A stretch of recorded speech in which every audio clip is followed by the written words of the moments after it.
Assalamualaikum warahmatullahi wabarakatuh. Teman-teman, jumpa lagi di saluran channel kami, yaitu saluran YouTube OPS Desa.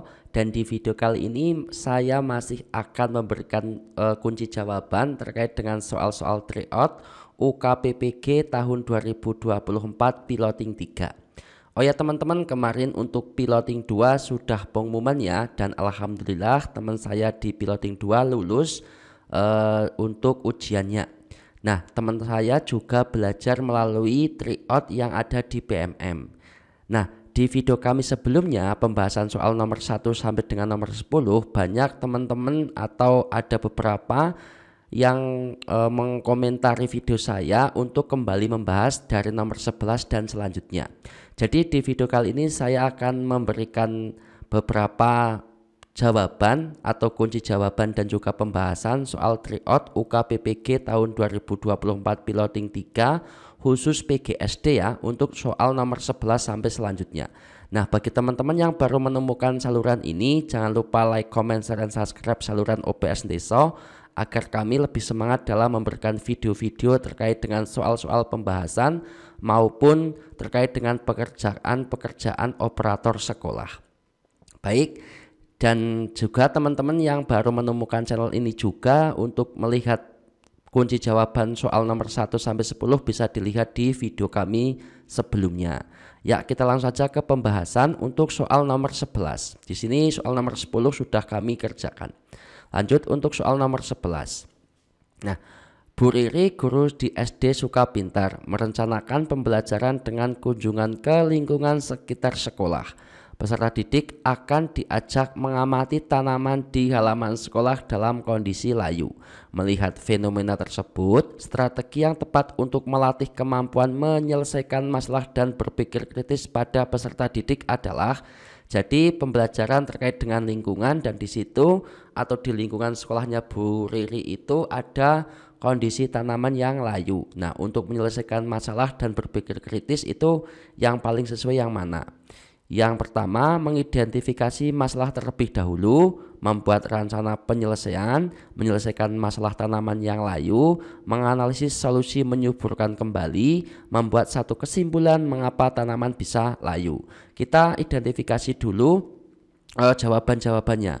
Untuk membuat rencana penyelesaian dan juga membuat satu kesimpulan mengapa tanaman bisa layu itu, ini tahap terakhir ya dari kegiatan-kegiatan ini. Menyelesaikan masalah tanaman yang layu dan menganalisis solusi menyuburkan kembali itu langkah yang kedua. Sedangkan di sini peserta didik itu baru akan diajak melihat kondisi tanaman yang layu. Jadi yang paling sesuai itu adalah hal pertama itu adalah mengidentifikasi masalah terlebih dahulu. Jadi nomor 11 jawaban yang paling sesuai itu adalah yang A. Oke, kita lanjut ke soal nomor 12. Seorang guru sedang mengajarkan keterampilan berbicara. Peserta didik diminta untuk menceritakan kembali kisah kelinci kecil dan burung pipit. Menceritakan kembali secara runtut dengan menggunakan kata-kata sendiri. Selama proses belajar berlangsung, guru juga ingin memotret komentar peserta didik lain ketika teman sejawatnya bercerita di depan kelas. Berarti ini kita yang menilai ya. Nah, kita ingin mengetahui bagaimana kemampuan keterampilan berbicara peserta didik. Asesmen yang sesuai dengan kebutuhan guru tersebut adalah dengan asesmen antar teman jelas tidak, checklist performa cerita itu tidak, tertulis dengan soal pilihan ganda dan esai tentang isi cerita, ya ini sesuai.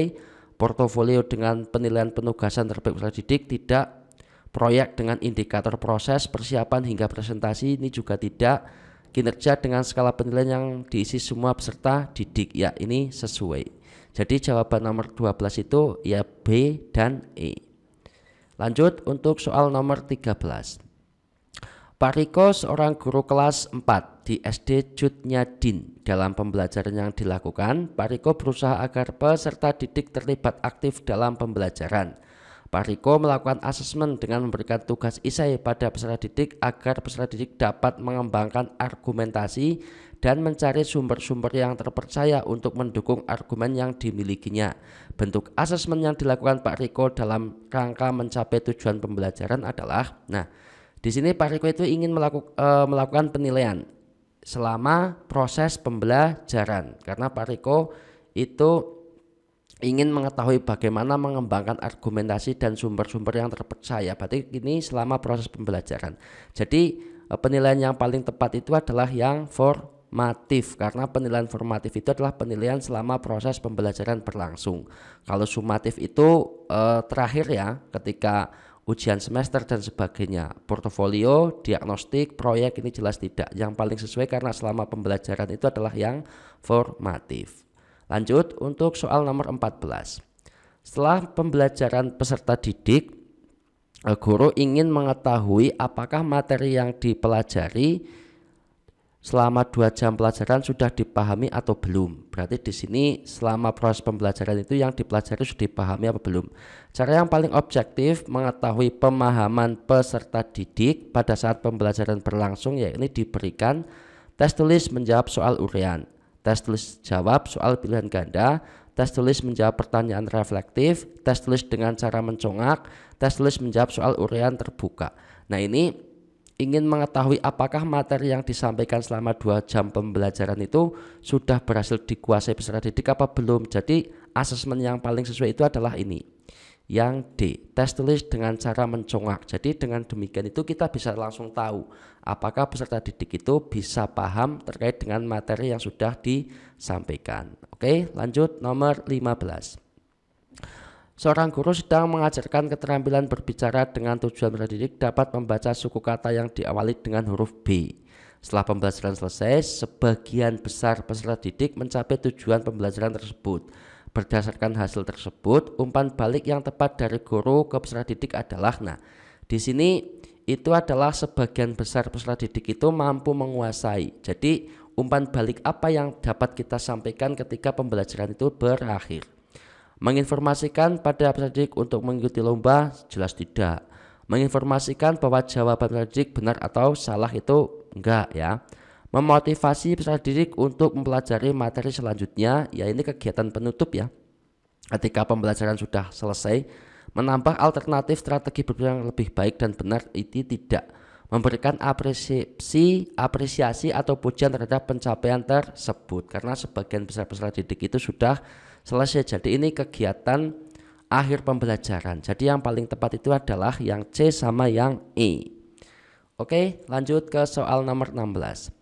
Apabila tujuan pembelajaran untuk melatih keterampilan menyajikan laporan dengan presentasi tentang makna kebinekaan dalam masyarakat, maka instrumen penilaian yang tepat adalah, nah, di sini keterampilan menyajikan laporan. Instrumennya itu apa?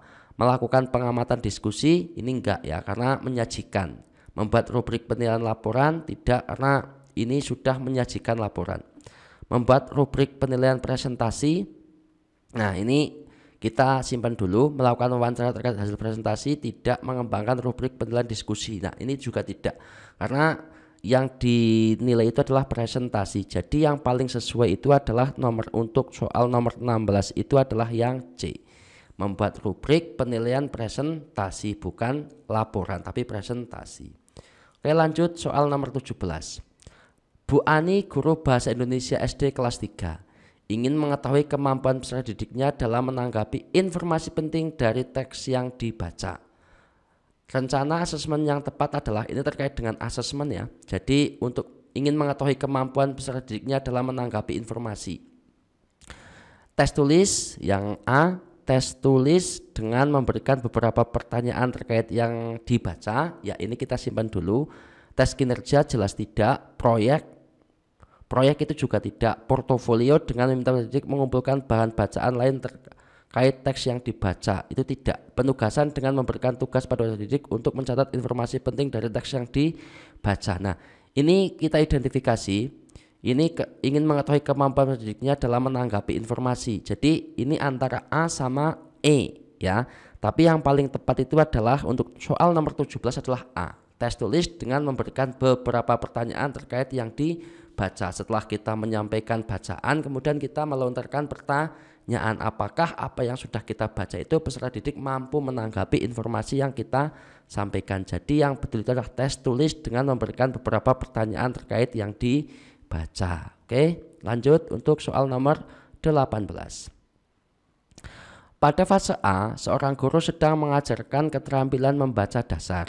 Melalui pembelajaran tersebut, peserta didik diharapkan mampu memaknai kosakata baru dari tayangan yang diperiksa dengan bantuan ilustrasi.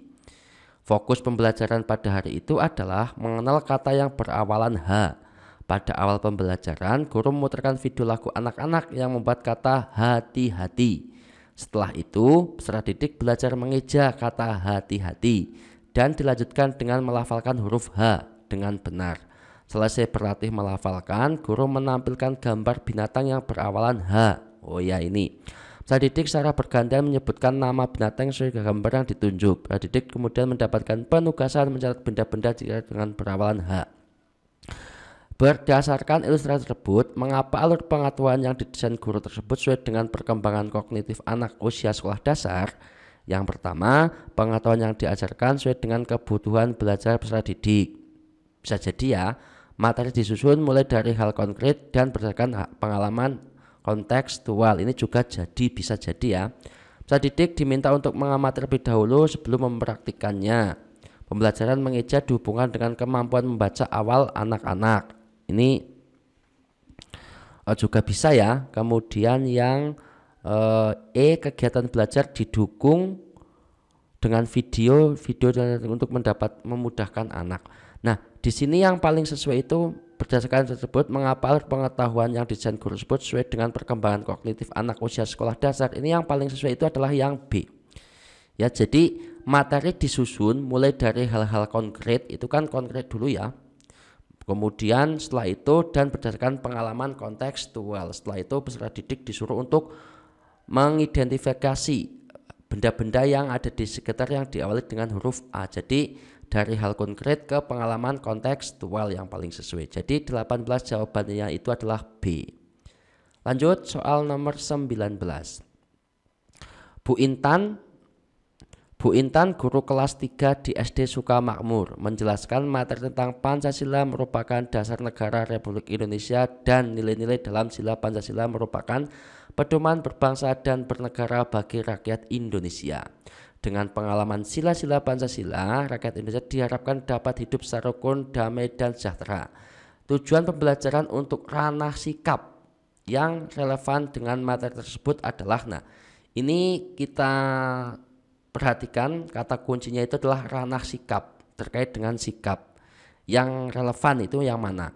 Melalui kegiatan mengamati lingkungan sekitar, peserta didik dapat menganalisis nilai-nilai Pancasila dalam kehidupan sehari-hari. Menganalisis berarti bukan ranah sikap ya, ini pengetahuan.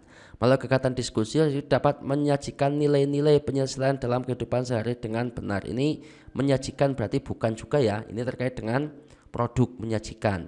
Melalui pengamatan lingkungan sekitar dapat menunjukkan sikap saling menghargai sesuai dengan nilai-nilai Pancasila dalam kehidupan sehari-hari. Ini di sini ada kata-kata menunjukkan sikap, berarti di sini ranah sikap. Kita simpan dulu yang C. Melalui pengamatan lingkungan sekitar dapat menjelaskan sikap yang sesuai dengan menjelaskan, berarti di sini pengetahuan bukan sikap. Melalui media gambar tadi dapat menganalisis nilai-nilai Pancasila, ini juga bukan. Jadi yang paling sesuai adalah yang C untuk terkait dengan ranah sikap, yaitu mampu menunjukkan sikap saling menghargai. Oke, lanjut soal nomor 20. Elemen fase B yakni mendeskripsikan keragaman budaya dan upaya pelestariannya.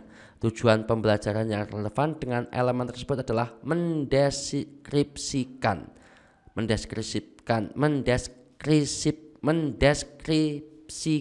ya, maaf.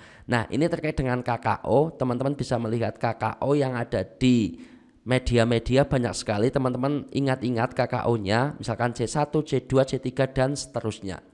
Kalau mendeskripsikan ini kalau nggak salah itu masuk ke dalam C4 ya. Nah, yang paling sesuai itu yang mana?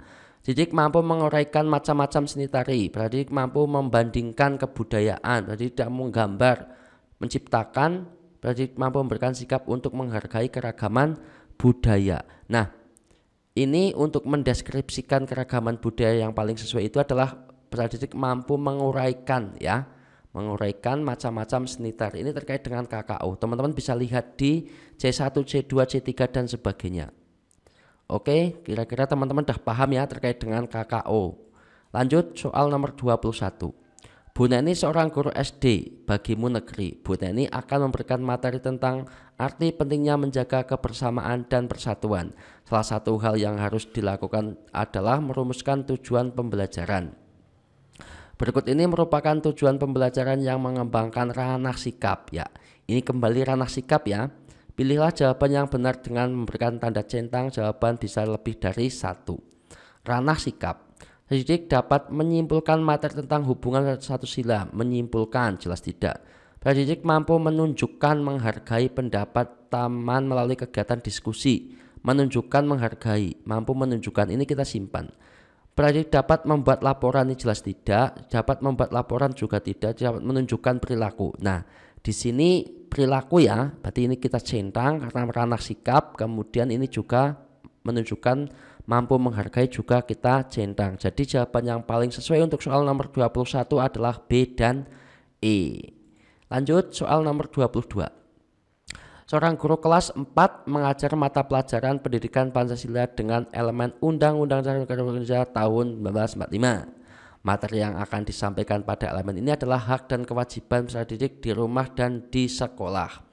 Dalam konteks pembelajaran berbasis proyek, tindakan yang dilakukan guru adalah ini kegiatan berbasis proyek. Nomor 32, memilih proyek yang relevan dengan tahap perkembangan dan minat peserta didik. Ya, kita simpan.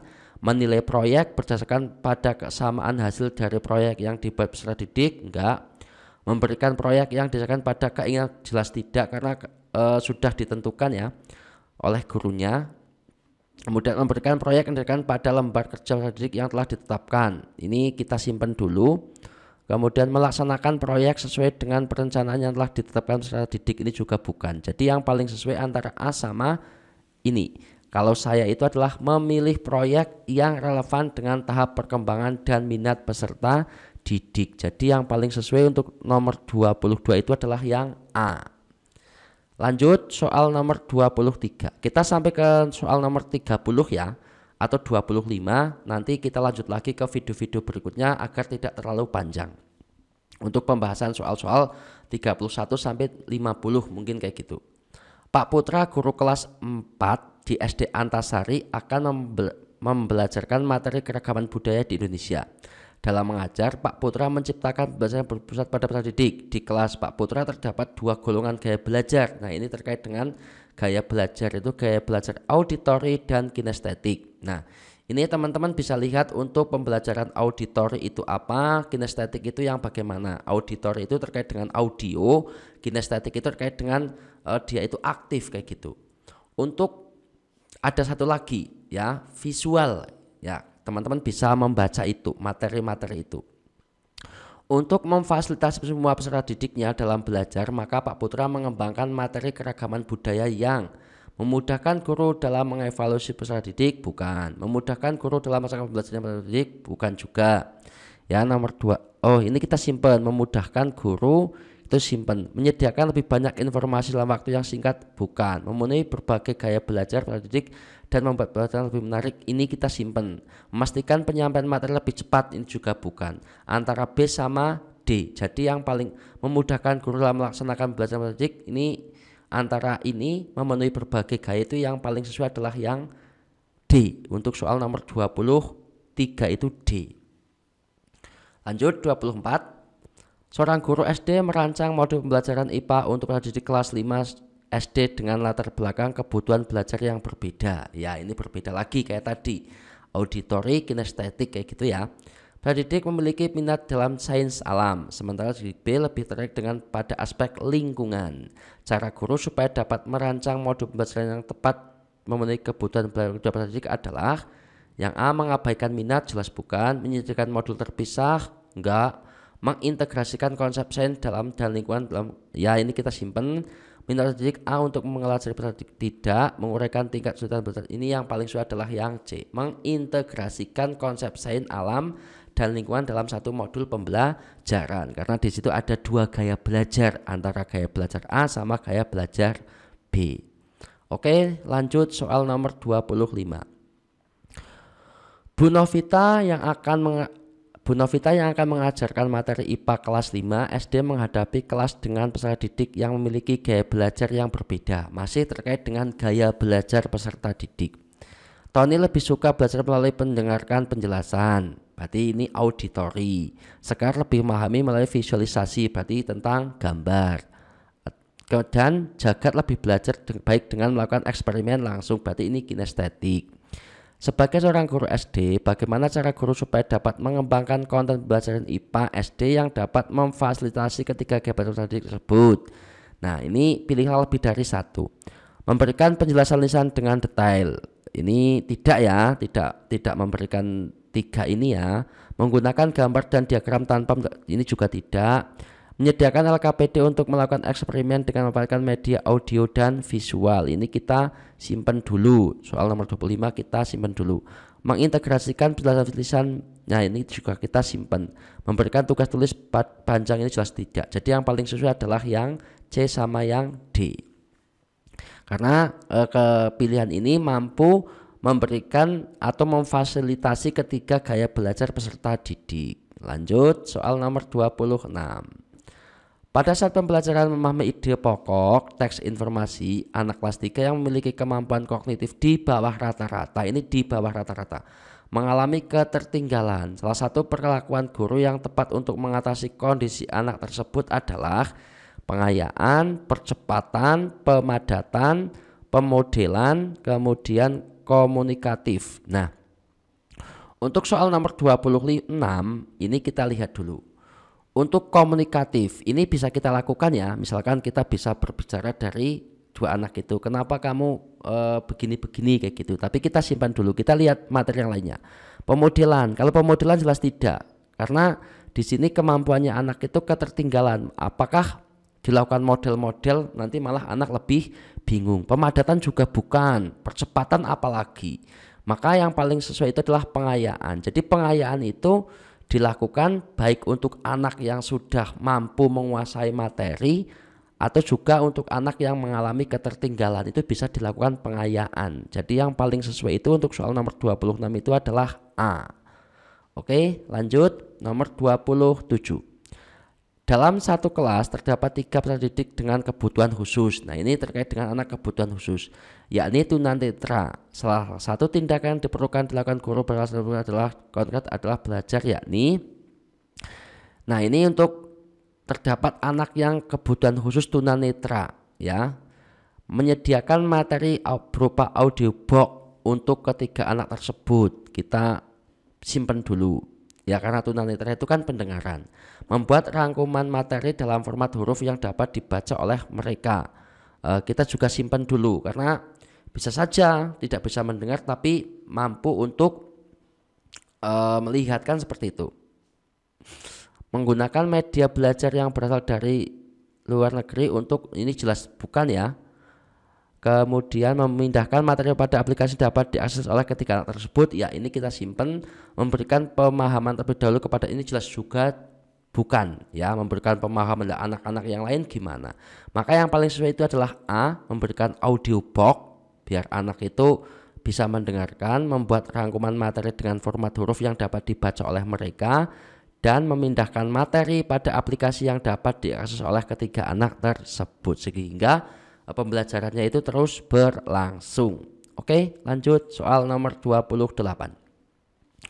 Seorang guru IPA kelas 5 SD akan mengimplementasikan teknologi dalam pembelajaran, termasuk menggunakan platform daring, aplikasi pembelajaran, dan perangkat lunak interaktif dalam mengajar materi dengan tujuan merefleksikan bagaimana perubahan kondisi alam di permukaan bumi terjadi akibat faktor alam maupun perbuatan manusia. Dalam konteks penugasan teknologi dalam pembelajaran, rancangan penggunaan tersebut tepat untuk dapat memberikan kemudahan bagi proses belajar adalah di sini terkait dengan IT ya, platform daring dan sebagainya. Menyalin catatan dari layar proyektor ke buku, ini bukan ya, lebih repot lagi ini. Menggunakan aplikasi papan virtual yang dapat berbagi tentang materi, contoh, dan kuis, ini kita simpan. Menentukan video di sosial media untuk menyalin buku ke buku tulis lagi juga bukan. Mencetak semua materi pembelajaran dalam bentuk PDF untuk dibaca secara fisik, wah ini lebih lagi nggak masuk. Menyimpan semua materi di layanan perpinjaman daring dan menyampaikan kepada siswa. Jadi yang paling sesuai itu adalah yang B sama yang E. Tapi yang paling sesuai lagi itu adalah yang ini. Menggunakan aplikasi papan virtual yang dapat berbagi tentang materi, contoh, dan kuis. Jawaban nomor 28 itu adalah B. Lanjut 29. Sebuah modul ajar IPAS di sekolah dasar 5 mencakup konsep tentang struktur dan fungsi tumbuhan. Indikator soal dengan level kognitif C4 ini ya, terkait dengan C4 yang dapat disusun oleh guru untuk mengukur keterampilan konten tentang struktur dan fungsi tumbuhan dalam modul ajar IPAS tersebut adalah tadi dapat. Nah, ini lagi-lagi ya, taksonomi belum. Teman-teman dibaca lagi. Terkait dengan C1, C2, C3 dan C5. C4 yang paling sesuai dengan C4, menggambar tumbuhan dengan benar dengan detail, bukan. Menyebutkan ini C1, menganalisis kita simpan.